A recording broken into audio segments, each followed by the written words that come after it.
Hey everyone, Brian Goulet here of GouletPens.com, and it's episode number 263 of Goulet Q&A. This week I'm going to be talking about the 2019 DC Pen Show, because I just came off of that. Talk a little bit about pen collecting, maybe some mentality behind that, and if fountain pens have peaked, or if I think there's more to go as far as that goes. So last week I did a special Q&A with John Lane. Big thanks to John from Pilot USA for coming on there. So I didn't have like my normal routine, so I have a few products here to talk about, but I want to talk a little bit about DC first. So I went to the 11th DC Pen Show in a row that I have been to. DC Pen Show has been going on for, I don't know, 25 years, something like that. So it's been going for a while, but I first went to it in 2009. And so it's kind of nostalgic almost in a way for me to go back to it. So it's kind of in my backyard. It's about 2 hours away, not far from where Rachel grew up. So we get to go up there. Her parents and her sister still live up there, so we get to hang out with them. Kids get to get some good grandparent time, and we get to go to the show. So it works out really nicely for us to be able to do that. That's why we've been able to go consistently, whereas other shows we have not. So it really kind of works out. Got to see a lot of great people. I did do it right now on Wednesday with Drew about our experience in DC. There are a few things I forgot to mention, just like some of the people that we got to meet. Got to spend a little quality time with Gina Salarino. She's the Nibmeister behind Custom Nib Studio, and so that was pretty cool. She's great, and I'm encouraging her to get more involved and stuff like that. I think she's full-time with it, and she's raring to go. So, we've been directing a lot of people to Mark Bacchus of nibgrinder.com. He does amazing work as well, but I always want to try to encourage people to support Nibmeisters, because there's so few of them and because the craft is hard. I've gotten some training done. I know how difficult it is to do some of this stuff. So if you're looking for specialty grinds and stuff, Gina may be your gal. What else have we done? I'm linked up with David Oscarson. I've actually been talking to him for a while. We got to see some of his stuff, talk to some dedicated things. So if you're interested in any of his stuff, reach out to us, give us some support, let us know, because we are talking with him. And then, just other good people. I got to run into Dan Smith. I got to run into a lot of our other vendors that we do business with on a pretty regular basis. See Ryan Krusak. Those of you who are pen show going folk may know some of these names.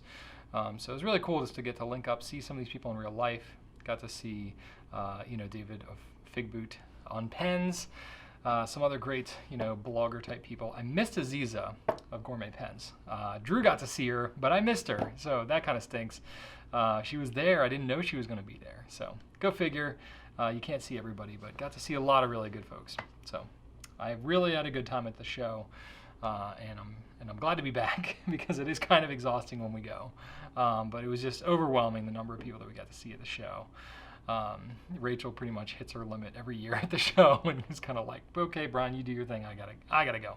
Gotta go recharge my batteries, and I get that. I get energized by people. So, as you may have, noticed, I'm fine just sitting here, even talking continuously into a camera for an hour every week. But anyway, so DC was a lot of fun. We have had some activity here this week at Goulet Pens, just some shipping software stuff. It's not very exciting from the outside, and really you should see no felt difference whatsoever on your side of things. But we basically changed the whole kind of back end of how we do some of our stuff, how we manage some inventory and do some shipping things. I don't know how to explain it in such a way that makes a whole lot of sense or sounds exciting to you all. Just know that it is helping us internally to be more efficient, to be more effective, to keep better track of our inventory, to keep orders flowing more smoothly, and hopefully you will see no felt difference in a negative way on your end. You will be more efficient for your sake. So anyway, that we did that changeover midday on Wednesday. As I'm recording this, we just brought the site back up like 30 minutes ago. So fingers crossed, but if you happen to see any bugs or anything like that, just know that on the back end of things is kind of what's going on for us, and just let our team know anything that you're seeing in as descriptive way as possible, and know that that's probably what's going on. But hopefully it will be a completely boring experience for you and nothing will feel different. Okay, product-wise, we've definitely had some. I got like 2 weeks worth of stuff to talk about, so I'll just kind of breeze through some of them, and then we'll get to the questions, because I do have a few of them. last time I talked, not with John, but previous Q&A, I mentioned the Platinum 3776 Roca. So this is a new limited edition. Very cool design.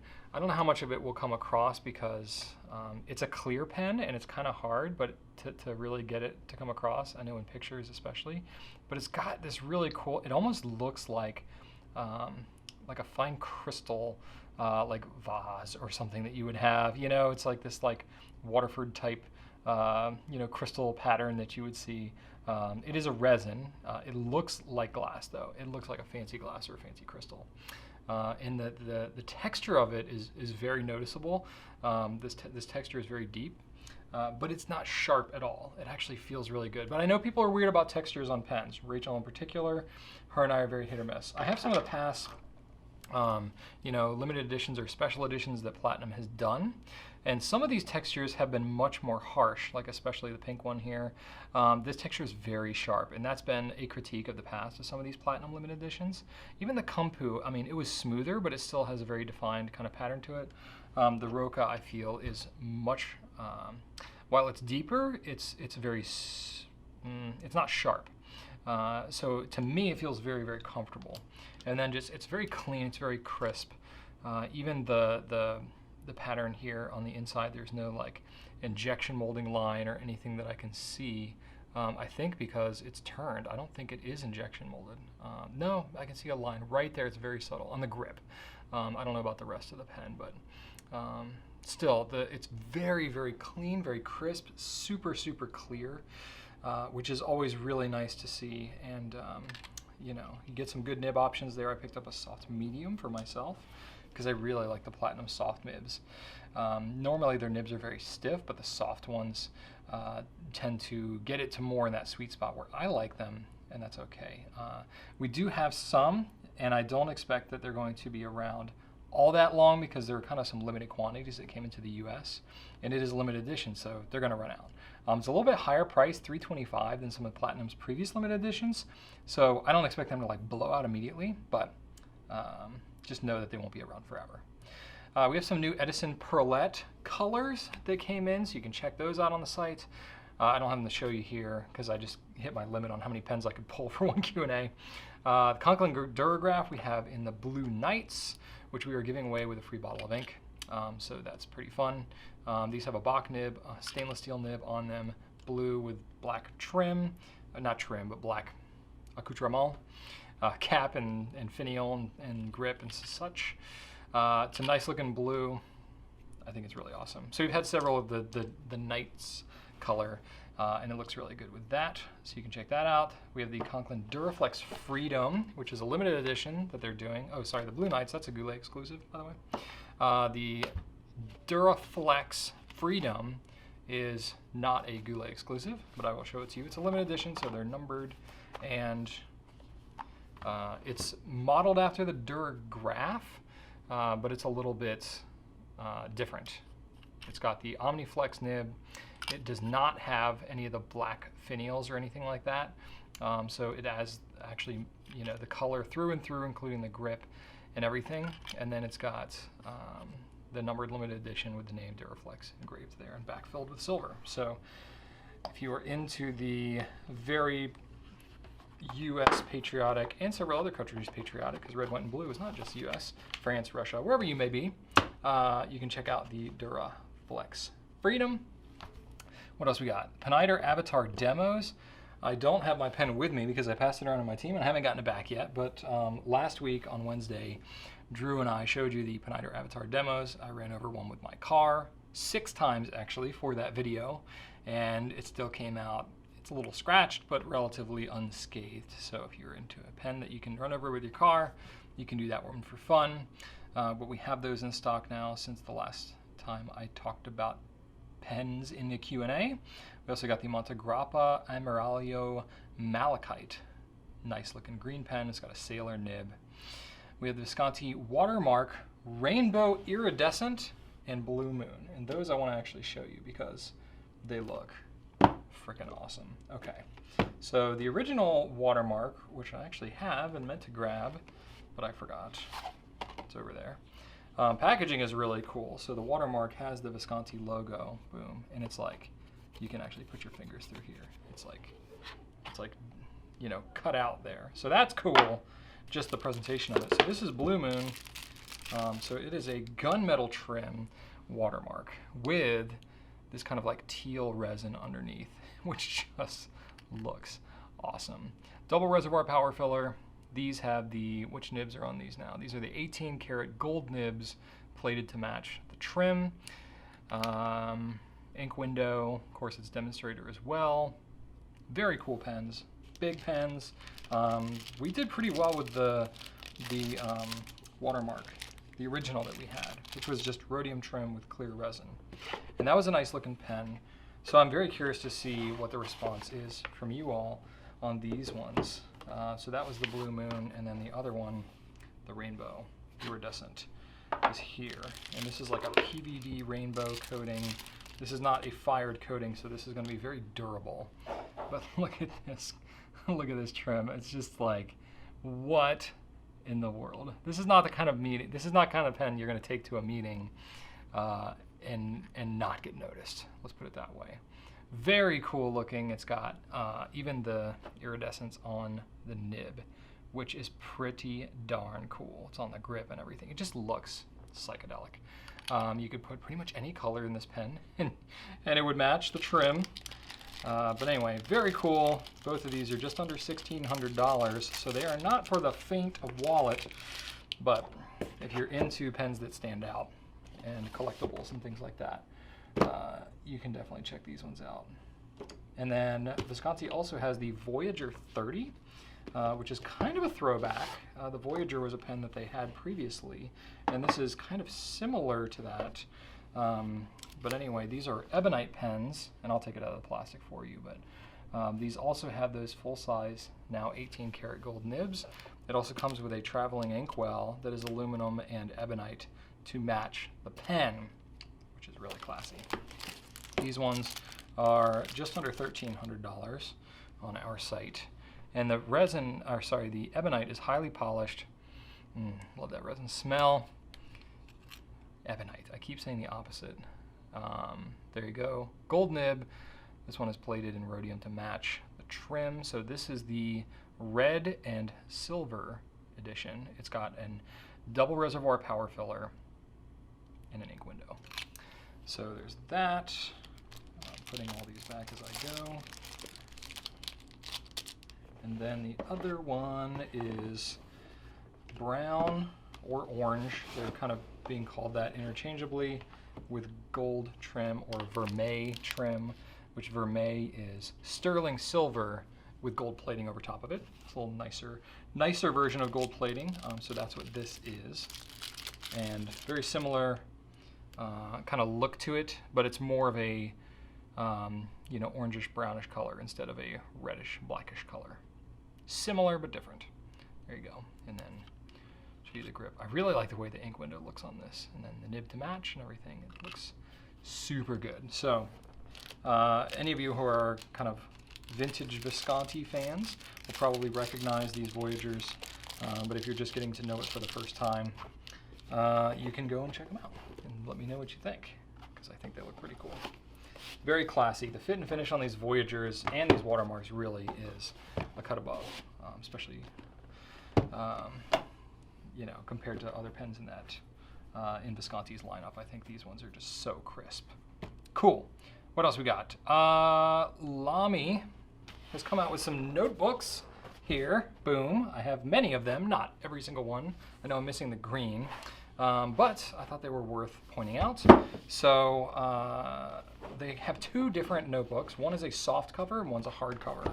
The soft cover is you know, got a bit of bend to it. It's still you know, it's still not like super floppy. It's got a little bit of integrity to it. But they designed these soft cover ones to match some of the colors of the Safaris. That's kind of what they're for. And then the hard covers have these silver with colored edges to them to match more of the All-Stars. So that's the way that they kind of split them up there. Same page count on both, 90-gram paper, 192 pages. And the ruling that they have is really interesting. So it's this 4mm grid ruling with 8mm bolded lines, so you can sort of go either way, whether you want a 4mm or 8mm. You can kind of use both, which I've never seen this grid before. So that's kind of interesting coming from Lamy. It does not quite go all the way to the edges, so it's very intentional about the framing there. Has a built-in pen loop, strap, pocket, back pocket, 2 bookmarks on that are different colors on every notebook. So Lamy's being very intentional about that. The paper quality is not like Tomoe River Rhodia quality. It's about like a Leuchtturm quality, so I know some of you may have feelings about that, but the dry time is really good, and the feel of it is going to be just a little toothier than like a Rhodia or Clairefontaine, which some people think is too slick. So just kind of know what you're getting into there, but these notebooks are $25 if you're looking for something a Leuchtturmish, and you like that ruling, you like the Lamy brand and kind of the design elements behind it and some of the features. I think you'll really like it. Pages are not numbered, but they are there. All right, that covers new stuff. Now let's take some questions for this week, shall we? Starting out with some pen and writing questions. This is from Joe B on Facebook. This may seem strange, but here goes. Question: what constitutes a collection? 1 pen, 10 pens, 100 pens, 1 ink, 10 inks, 100 inks. Are there any pens that you would consider as must-haves, or the collection is incomplete? Am I overthinking this? LOL. Well, Joe, I think I wouldn't say you're overthinking it. I wouldn't say you're underthinking it. I would just say you're thinking it. I think it's a really good question, which is why I took it, quite frankly. And it can be answered a lot of different ways. It sparked some interest in me because I was like, you know what actually does make something a collection? Because you can have a bunch of things, but does that make it a collection on its own? Or is it more about like the intentionality behind the acquisition of said things? So the truth is you could really justify and explain it a lot of different ways. But I looked up some definitions of it because every, good thing starts with a definition, right? I'm not giving like a wedding speech here, so I think it's okay to use a definition. Merriam-Webster says, a collection is a group of interesting or beautiful objects brought together in order to show or study them, or as a hobby. So I think most of us would fall into more of this hobby category. And I looked it up on Wikipedia about collecting, and they actually have some really interesting stuff that was thought-provoking for me. So I wanted to share some of my thoughts. I sort of stay in line with what you asked. I deviate just a tad, but then I come back, I promise. So coming off of the DC Pen Show, I had a lot of thoughts and a lot of things where I saw this play out, especially this Wikipedia had this one portion where it really talked about like the psychology of collecting, which I thought was really fascinating. So I wanted to kind of pontificate on that for a minute. I'll quote some stuff verbatim from Wikipedia, which makes me a very credible source, of course, but what the heck, this is just a free YouTube video anyway, so I'm not a scientist or a researcher, so I'm giving myself liberty to say whatever I want. So starting off here, the hobby of collecting often goes hand in hand with an interest in the objects collected and what they represent. For this reason, collecting can have educational benefits, and some collectors even become experts in their field.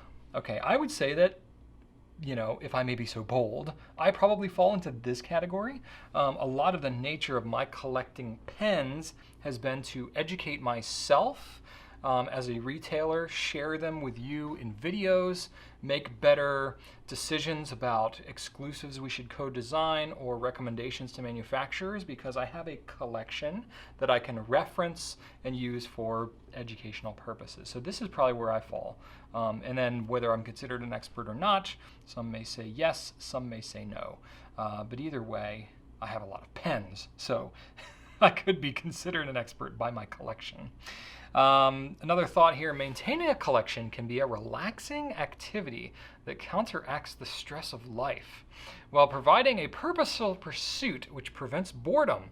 The hobby can lead to social connections between people with similar interests and the development of new friendships. It has also been shown to be particularly common among academics. So I see this play out a lot, especially around fountain pens with people who have engage in a lot of mental activity in their jobs. Especially like when I go to a pen show, I'm always curious, like, what type of person goes to a pen show? Besides me, like, obviously I'm a special scenario, and there are like the influencers, bloggers, vloggers, whatever you want to call them, who go to pen shows because it's very much of a social thing.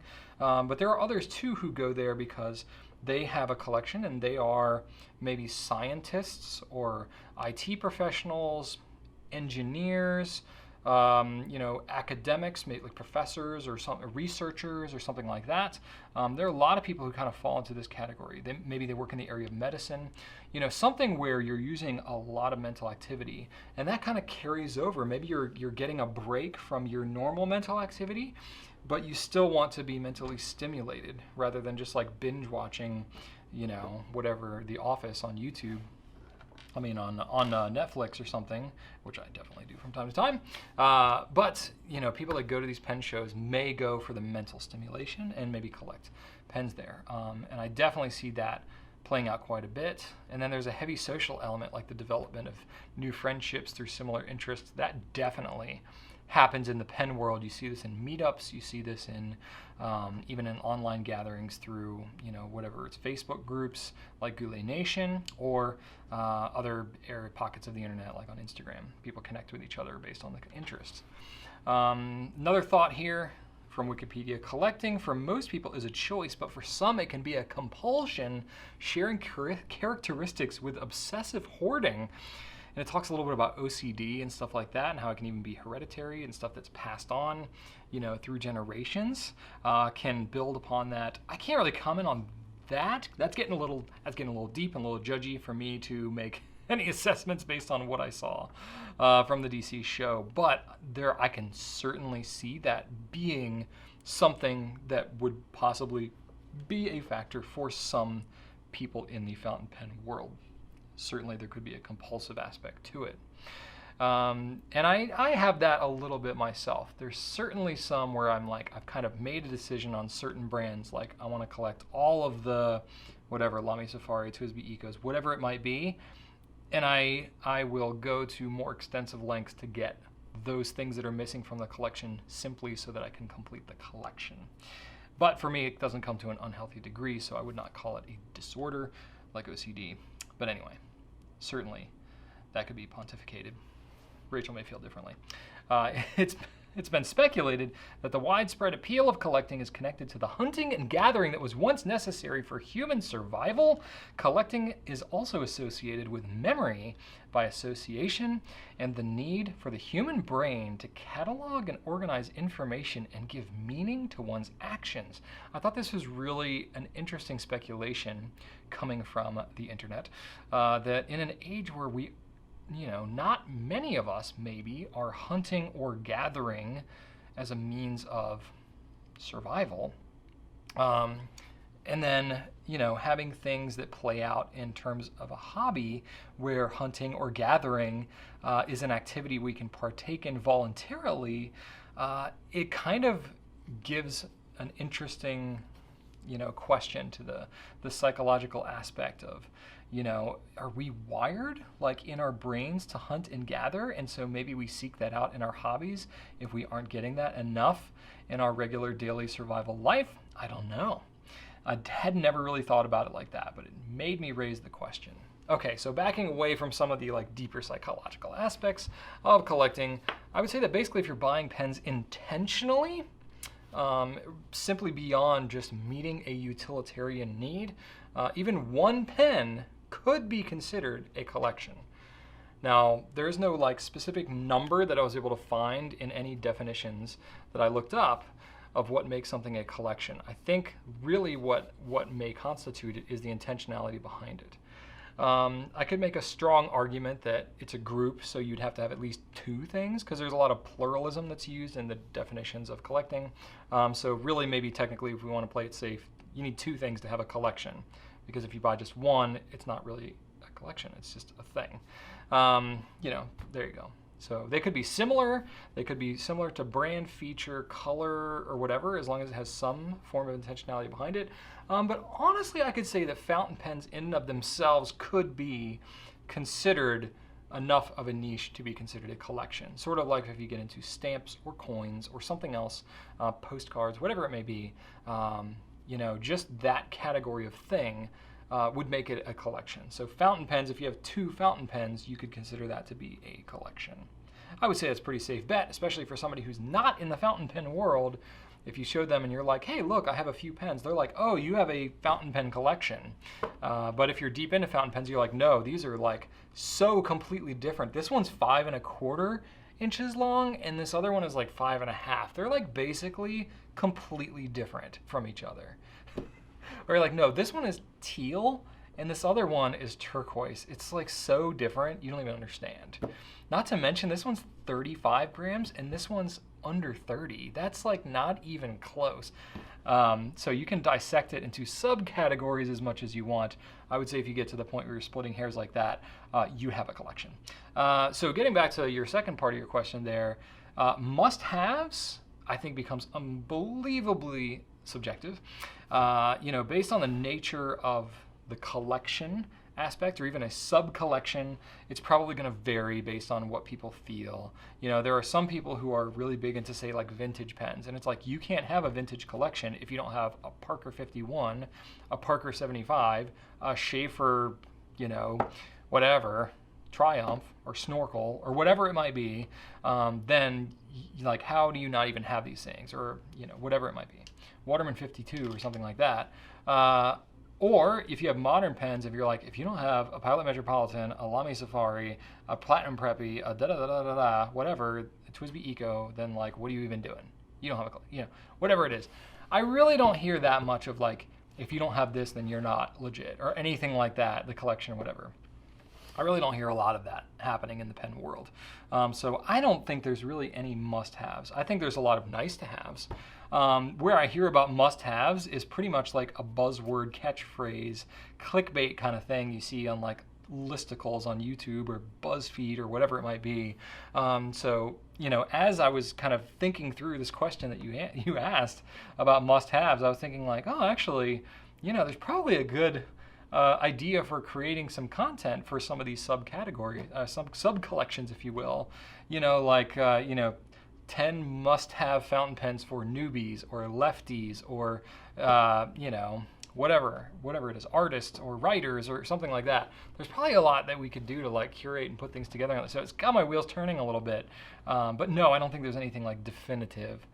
There's just some that's like are so good. For like we have a video of fountain pens for students. Like you could definitely say there's like must-have pens for students, and whatever categorization that you use there, you can kind of curate that. But that's 100% subjective.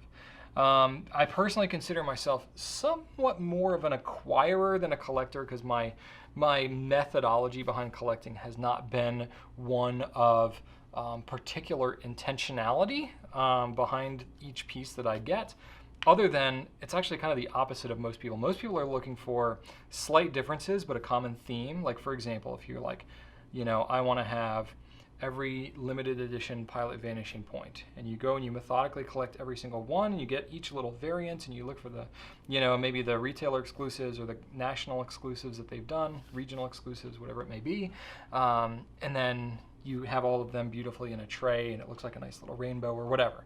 I've actually gone kind of the opposite because of the nature of what I do. I want to have a lot of different experiences. I want to speak about how one nib compares to another, like, in terms of changing different nib sizes or, different filling mechanisms, all that. So I've actually gone the opposite of going the broadest, most different, way that I can go in collecting a lot of different things. So my collection looks very diverse and very scattered, all different brands, all different sizes and weights and filling mechanisms and nib sizes and colors, because I want to be able to reference a lot of things. But there are certainly some that I like to be able to reference, for when a Lamy Safari comes out. I have lots of previous special editions of Lamy Safaris I can compare to, but then I can also pull from random colors of random other pens and show what's going on. So that's been my personal approach, which is just very scattered and systematic in its scatteredness, if that makes sense. It's going to be different for everyone, but I think the bottom line is this is a hobby, this is a lifestyle perhaps for some of you, and it's just going to look different for everybody. So do whatever makes you happy. I'm now currently realizing that I left out 2 things to mention. from the beginning, from the products. I'm going to take a break in between these two, sorry about the noise, and show you two ink colors that I got at the DC show. They're going to be coming out here soon on Goulet pens. One of them is the 2019 edition of DC Super Show Teal from Monteverde. So I got a bottle of that at the show and I swabbed it up for you, and I'll show you that. Another one is a new Noodler's color called Tokyo Gift, and this is surprisingly non-controversial from Noodler's. Nice little break there, but this is themed after the cherry blossoms in Washington, D.C. It's appropriate that it also came out at the DC show because of the cherry blossom trees that were a gift from Japan to the United States. So it talks about Tokyo Gift there. And then it shows the nice cherry blossoms with the Washington Monument in the background there. And it's a nice red, kind of pink, but a little bit more red color. So those are those two colors. This is clearly DC Super Show Teal, and this one is Tokyo Gift. Nothing too crazy or unconventional going on with either color. Decent level of saturation. I haven't thoroughly tested them out, but they seem like nice performing inks that I'm excited to see come out. So that's that. All right, next question is from Carmen C on Facebook. Do you prefer form or function when selecting a fountain pen? Or what balance between form or function do you prefer? And is it different with each pen? Carmen, I think you are way more intentional about asking this question than I am when I'm thinking about my next pen. I am largely instinctual when it comes to these things. There's some methodology that I have around them, but for me, I want to take this question because it builds off nicely of the last question of collecting, right? For me, I think it's going to be different for every single pen. I am very scattered in my approach of acquiring pens. Generally speaking, it's about function over form for me. Not always the case, but I'm just a little more of a function over form person. I may or may not wear cargo shorts on a very regular basis, and everyone in this office gives me crap about it. And I also walk around with a backpack that has many pockets in it because I want to carry around all of my things. If I want to have, headache medicine and sunglasses and my computer charger and 2 pen cases with 20 plus pens in them and my laptop and my notebook and a spare battery pack and my water bottle and coffee mug and all those things. I want to be able to carry that all in one backpack. Is that so crazy?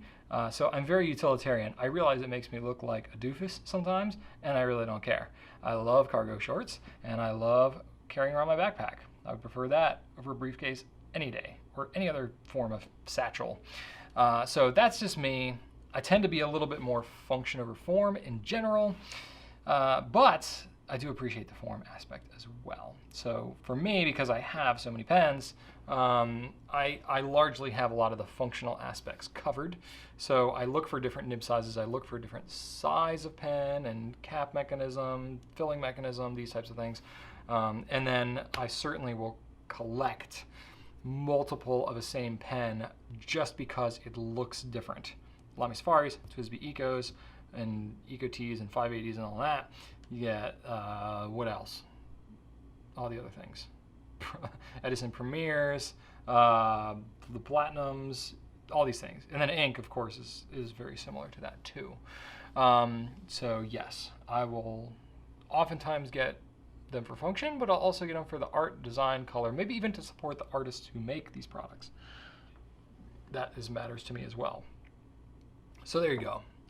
If my pens make me happy and it meets my needs and fits within my budget, I will go for them. And that is just how it goes. And that's my thoughts. So I don't have a specific ratio or balance or anything like that. I think in most aspects I am rather unbalanced. At least with my pens. Anyway, so take a couple ink questions here. One is from Christine K on Facebook. Have you ever looked at an ink color and thought, wouldn't it be great if I could paint my car with that?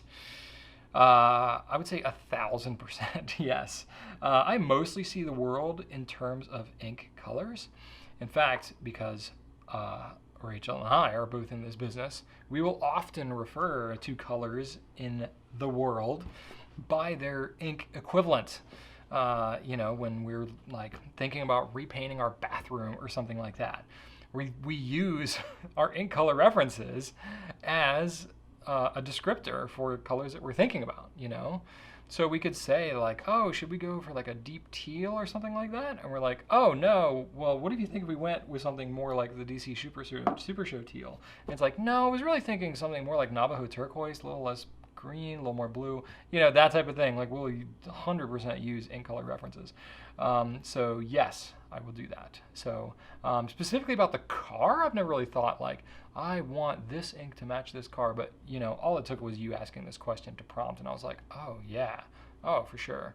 I'm too cheap to actually like repaint my car any color because it already has paint on it, and again, I'm a little more function over form, so it has paint and clear coat on it, and I'm like, the car's fine, it's not going to rust, it's protected, so it's fine. Whatever color it is, it's just fine.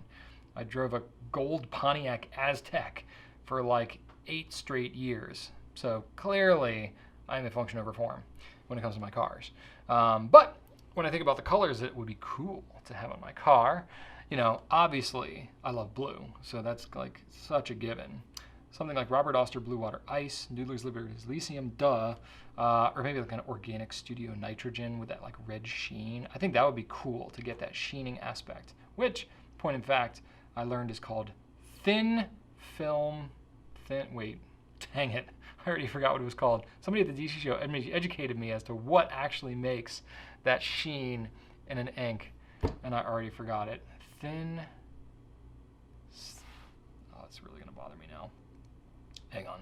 John remembered it and wrote it down, our director of marketing. Let me see. I don't even know where it is. I gotta look it up and reference it again.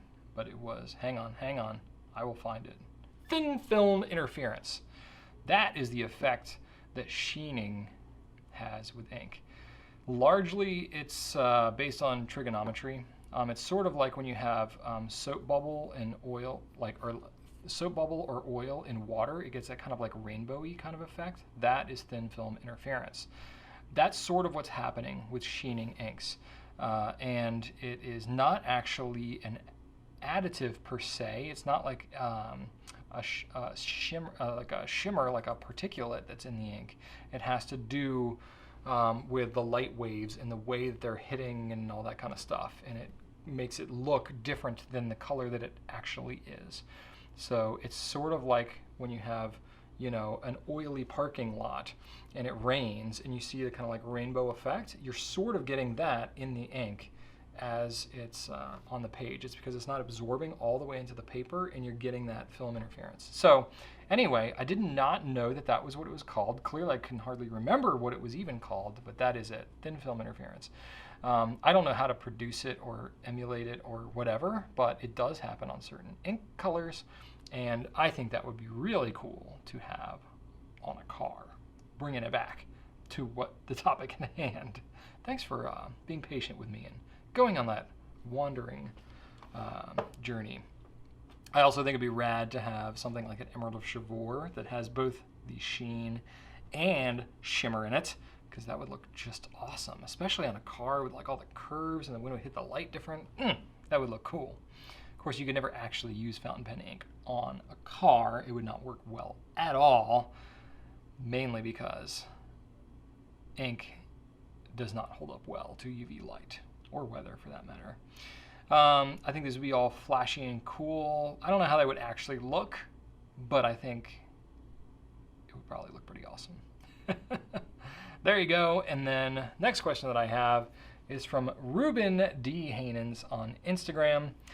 What is a good blue-black that's waterproof and comes in cartridges, bolded, no syringe refill? So this is a very specific question, and I wanted to sprinkle this in here because I like to show that I can go specific every now and then. All right, Ruben. Unfortunately, your options are going to be very limited here, limited to one, which is platinum blue black. This is basically your only option, at least that I could find on Goulet pens. I mean, maybe there is probably some others out there. Not 100% sure about Mont Blanc Midnight Blue, if it's waterproof. I think it might be, but I don't carry that. I haven't really tested it. I don't know. So that one could be another option. And maybe Faber-Castell, their midnight. I can't remember if their midnight blue is, but at least of what we have on Goulet pens, the only option for a blue-black waterproof in cartridges is platinum blue-black. And of course, that is proprietary to platinum, so it only fits in platinum pens. So it's going to be limited even in your own usage of it. You could put it in a Roca. Platinum pigmented blue is another one. It's more of a royal blue. It's not quite a blue-black, but it's very waterproof because it's pigmented. Namiki blue also, but it's kind of in the same boat as platinum. It's as the platinum pigmented blue. It's more of a royal blue, and it's also proprietary to Pilot Namiki, so it's only going to be useful in Pilot Namiki pens, and that's all that we carry. There may be some others out there. I would love to know. Maybe you all can help Ruben out here. I don't know if it's the nature of cartridges or just the companies that make them, why the options are so limited. But basically, if you want to get, pretty much waterproof ink in general, you're going to need to go with bottled ink. But specifically, this blue-black shade, you wouldn't think maybe it would be so hard, but pretty much you're not going to have a lot of options in cartridges. You're going to have to go bottles. And I'm very sorry about that. Got a couple business questions that I will close out for this week, 3 of them in fact, so we still got a little time. Sit back, relax, make yourself some more popcorn. Vincent A on Facebook says, do you think fountain pens are now reaching saturation? Not sure if that was an intentional pun or not. Or going to keep expanding into the future?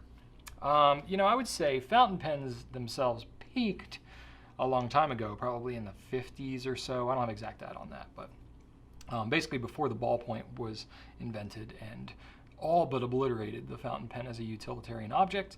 I would say it's a fraction now of what it was back then.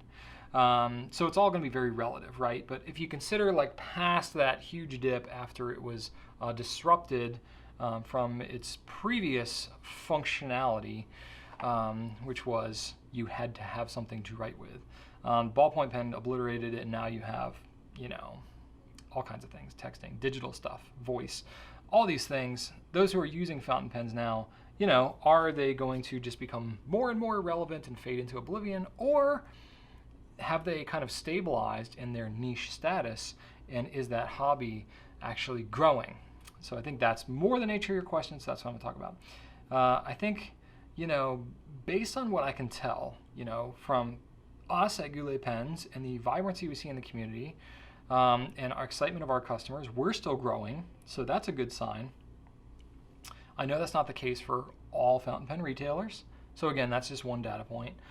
Going to things like pen shows, there's a lot of vibrancy, a lot of excitement, and people are talking about them. I don't have hard numbers on those in terms of sales or attendance count or anything like that, but it seems like more younger people are getting into the shows, more new vendors, new manufacturers are starting businesses and looking to develop things. So that's encouraging to see.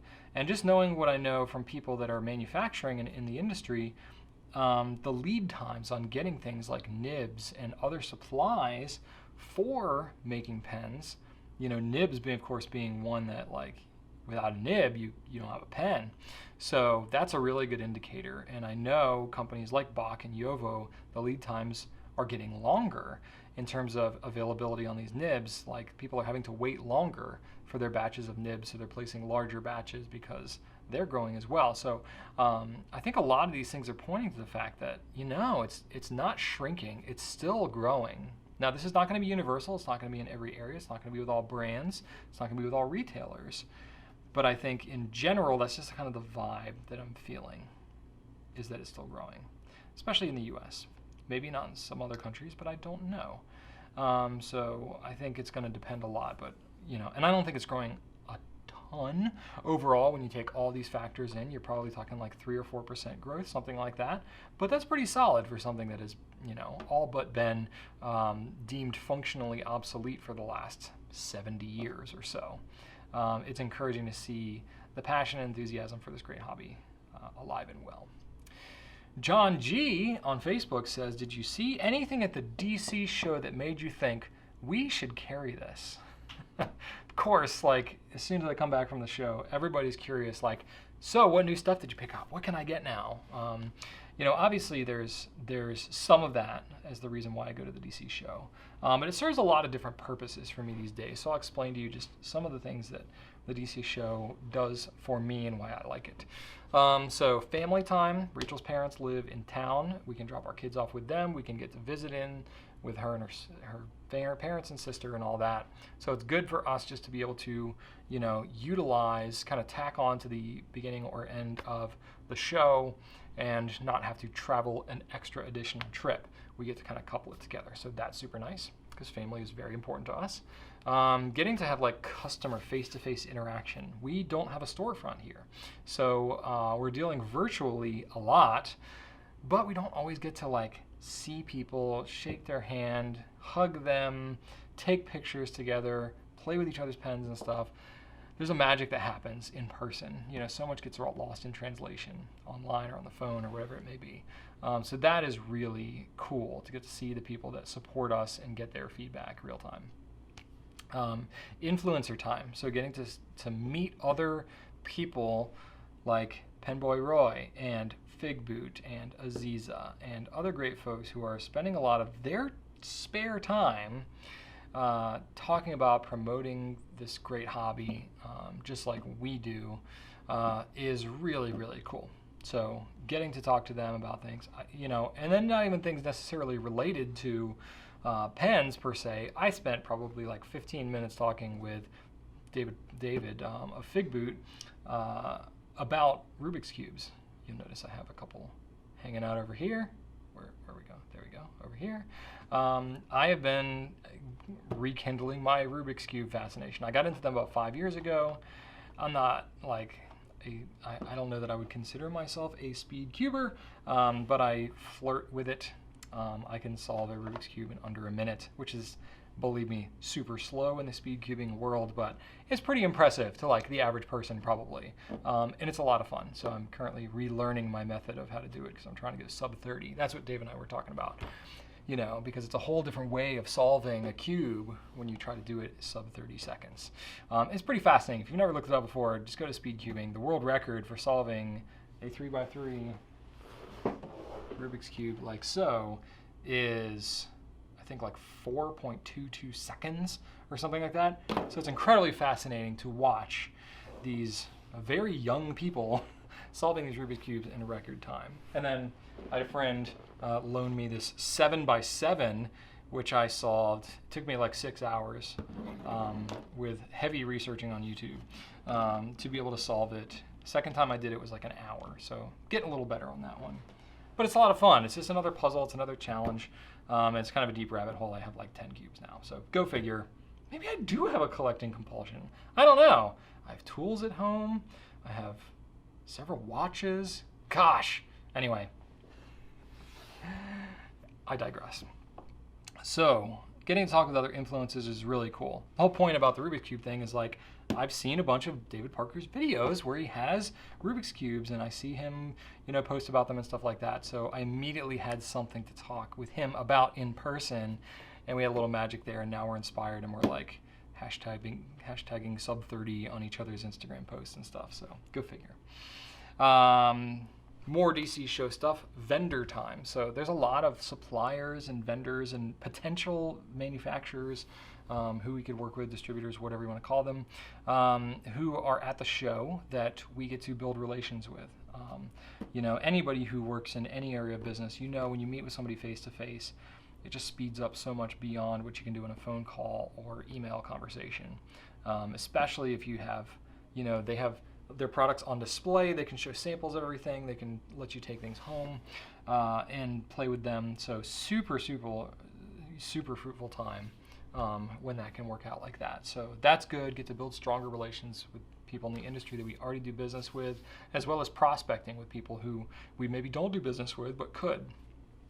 You know, there's plenty of people there who I've seen now repeatedly at the show where they're still growing. You know, maybe starts out as a side hustle, they do the show, and then they get more serious about it, and then maybe they start going full time, and then they're selling direct, and they start with select retailers, and then they start and they expand, or maybe get into, you know, have a distributor and then sell to retailers through there and kind of go big time with it. So getting to see people year after year and seeing how they grow and touch base with them definitely is kind of cool to do. You know, one thing that you may think about, you know, obviously you're asking like, we should carry this. Sometimes you would be amazed how long it takes, the process of, you see something really cool, when can it be available at my favorite retailer, right? So it's like, there's usually years involved in someone getting to that point, especially at something like a show. A lot of times it's somebody that's been doing it a very limited time. Somebody could be doing it months. They go to a show, they're not ready at all to be selling through, you know, established retailers yet. It might take them several years. So I have a lot of people, you know, who are kind of in the wings. I think I keep a spreadsheet of everybody, and I think there's no less than 60 people, 60 different companies on this list, between leather suppliers, paper, ink, pens, you name it, all kinds of other accessories too, of people that are quasi-related, maybe to the writing world, where it's just, it hasn't happened yet, it's not ready, the pricing isn't appropriate, the quality's not quite there, it's not quite a bullseye for what we need, and you just keep these conversations going and going and going. So touch base with some of those folks at the show. And then of course at the show there's tons of stuff, there's tons of products, pens there, objects to look at. That is actually the stuff that I get to spend the least amount of time doing at the show these days, especially a show that's as busy as DC, which is kind of unfortunate because there's probably stuff that's there that I would love to have. But quite honestly, people always trump stuff for me at shows because people are all traveling there, they're taking their time. I'm spending so much time. There's so many people there that I know at the show now, between all our different suppliers and other influencers and customers and everybody. You know, it's a good number of people that I know at these shows. And so, you know, for me to just like blow people off and be like, no, I need to spend 10 minutes looking at this table of pens, not so cool. So when there's slower times, I'm able to do that. Like Saturday is so busy, I can't do that at all. Sunday is when I can actually go around and maybe talk to some of our suppliers and look at a pen here and there. But largely, it's just not something I'm able to do much at shows these days, unfortunately, unless it's maybe a smaller show. So it's always people first. Yeah. Okay, so all that said, to kind of set that up, there are a few things that kind of happened that were kind of interesting to me. One of them was Gallon Leather, and I talked about them with Drew longer than I intended to in Right Now on Wednesday, so I won't rehash a lot of that now. But they are a company based out of Turkey, and they have a really kind of a cool backstory. They make stuff out of wood, which like speaks to my heart, and they do some really nice leather stuff that they seem to really understand what the pen community wants in a product, and the design is really good. So, you know, I'm interested in them. There was a buzz about them at the show. They sold out of like everything they brought, and we're talking to them. What else is there? Girologio, a brand that we already carry, has something called the Grab and Go, which is a kind of a different type of pen case that we've had. Of course, we've been carrying Girologio for a little bit. Girologio in and of itself was a brand that we got in touch with from the DC show last year. So credit to my team actually found, Drew found, and then Christian and Sam kind of followed up with Girologio, and now we have them and offer all their stuff.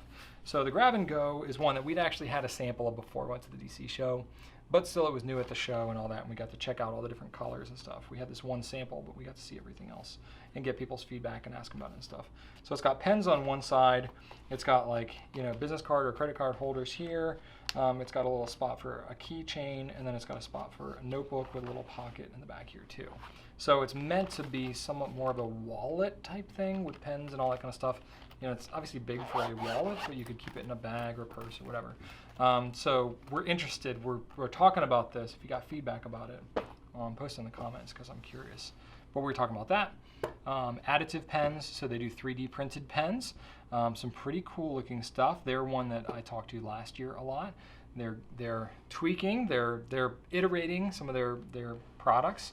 They're selling direct, they're selling through some select retailers, but they're not quite ready to go full scale yet. So I'm kind of like, okay, I'm in a holding pattern with them. But getting to touch base again and see some of the stuff they've been working on is pretty cool. I saw some examples of things from our existing brands that are still secret, and we're definitely going to carry them, but I can't talk about them yet, so that's pretty cool. The DC Super Show Teal, yeah, for sure. That first saw that at the show. We're definitely going to have that. Spent a little time with David Oscarson.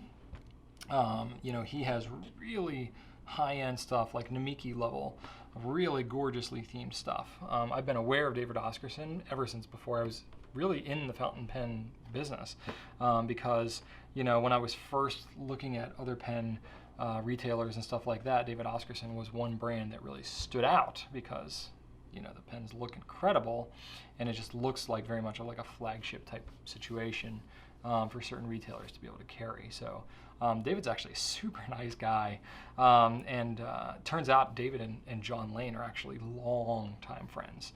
So I've been on David's radar for quite some time through John. So just interesting, all the people in the pen industry who kind of know each other. So I got to spend a little time learning about his pens and stuff like that. So that's something that's like on the horizon possibly. But of course, these are very expensive pens, and we don't just carry expensive things frivolously. So we would do it very intentionally if we did. But if you do have some interest in David Oscarson, let us know. Considering Laban, they're another brand that I would want some feedback on. I actually touched base with them at the DC show last year. I have some samples. We're kind of figuring out what we want to do with them, but that is another brand that we're talking about. And there's a couple others who I won't really mention at this point because they're just too speculative. But there's definitely more that I'm kind of thinking about, but these are some of the ones that jumped out at me the most. So again, this wasn't like my primary purpose to go to the show. It's really just kind of take everything in, get to talk to as many people as possible, and then if there's some like cream that rises to the top, it's not just like, is the product decent, but is the distribution right? Do they have availability? What's it like to work with? Do they ship to us? Do they, all these things. Is the pricing good and all that kind of stuff? Could we make it work? There's a lot of logistics involved in things of should we carry this? But we're able to check a lot of those boxes in a pretty short period of time when we see them in person at something like a show. So that was pretty cool. All right, and the last question for this week is Elizabeth D on Facebook. What are the biggest changes or trends you've noticed comparing your first DC Pen show to the most recent?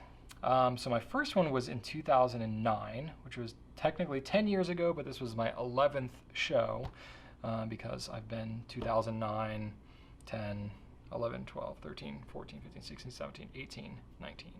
So 11 years. And yes, if you did just notice that, I started off counting with my thumb on one hand and my forefinger on the other. I don't know why, but I often switch, which I do. Maybe my European ancestry is coming out with me with the thumb first, and I don't know. But anyway, that happened. So my 11th show, I'm personally in a way different place in all areas of my life than I was when I went to the first DC show. Rachel and I were together. But, and I was, I guess, in the pen world because I'd been making my own pens for 2 years, a little more than 2 years when I went to that first DC show.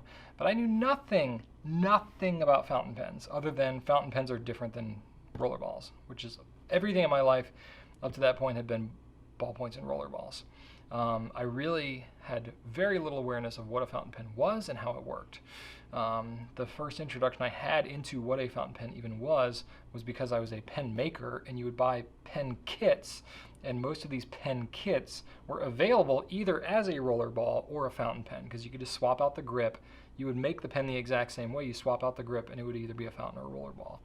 Other than that, I was like, the fountain pens looked fancier in the design, so I was like, oh, maybe I should just keep that on the back burner. But I really didn't know how they worked or why people use them or anything. It was when I went to that show that I saw the enthusiasm of the community, and I said, this is something special. I got to figure out what that's all about. And I think I did. So that's pretty cool.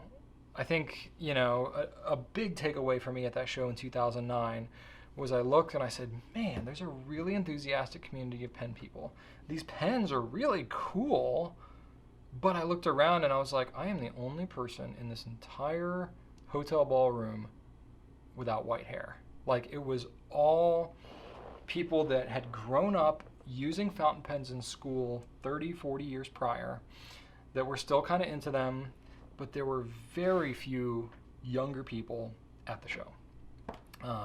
And that, I think, has been one of the biggest changes I've seen in fountain pen shows over the years, not just DC, but a lot of them.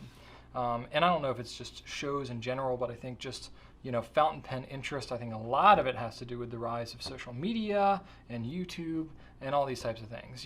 Just the availability of information and the ability for people to connect in an online community has given a platform for these amazing tools for younger people to be able to access them, because they're not being introduced to them in school. There are fewer of their parents who still use them and have the ability to pass on pens or teach them how to write.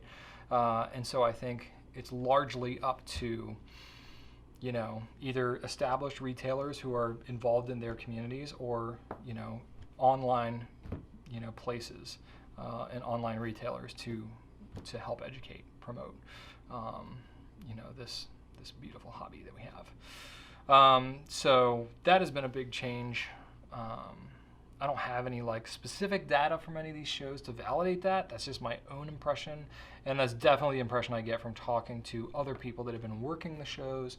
Either they're assembling the shows, or they're been vendors at the shows, or just other people even just who casually have been coming to the shows for years and years and years. They think that the vibrancy, the energy, the enthusiasm, the youth of the show is growing, which is really, really cool to see, because probably about 5 or 6 years ago, there was an impression that pen shows were dying. And in fact, there were some that were kind of ending, closing down, and losing popularity.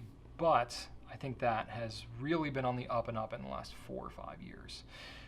In DC, I think reflects that as well.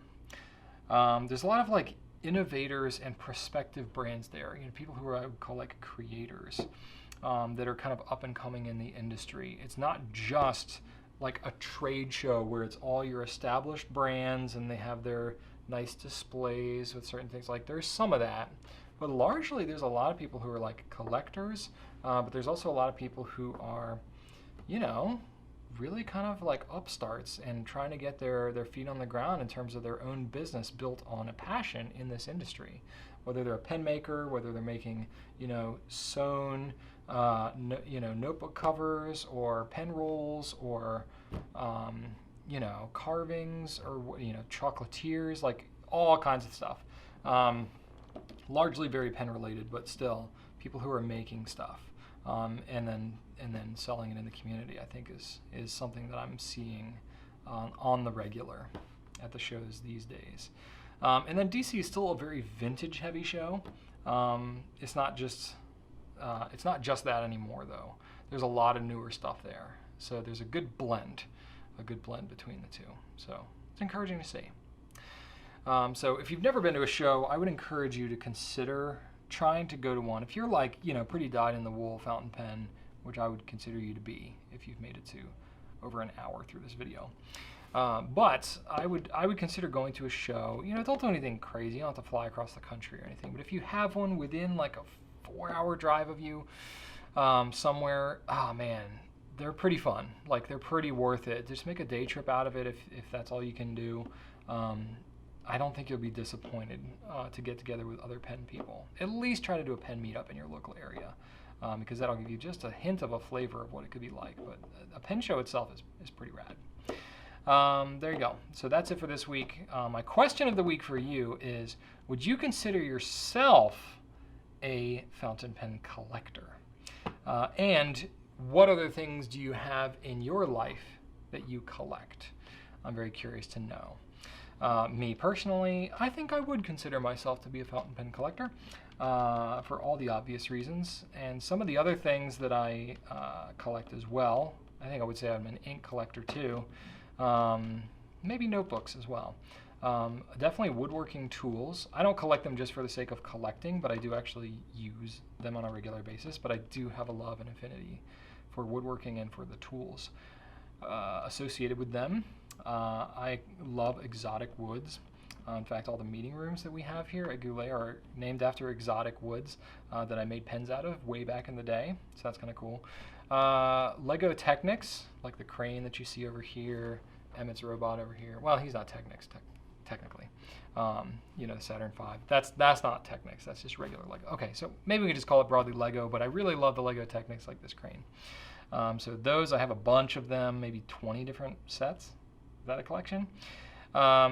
Leadership books. These I mainly have for education, but I have a lot of them. So maybe that could be considered a collection. Rubik's Cubes, you know, I'm getting there real fast. Maybe photography gear, not sure. Maybe watches, though really now it's pretty much Apple Watch. So I didn't get too deep into that pool because collecting watches, oh my gosh, you think pens are expensive. Oh, get into watches. Anyway, they can be very expensive. You know, but like real watch collectors are like off the rails, crazy expensive. But anyway, maybe I'm offending some of you watch collectors. You can get affordable watches, but I think you would also admit that they can get pretty crazy. Anyway, so that's about it. Let me know what you think in the comments below. You can check out a lot of what I talked about here on GouletPens.com. Be sure to like, comment, subscribe if you haven't already. I hope you have a great weekend and a fantastic rest of your week. Thank you so much for watching, and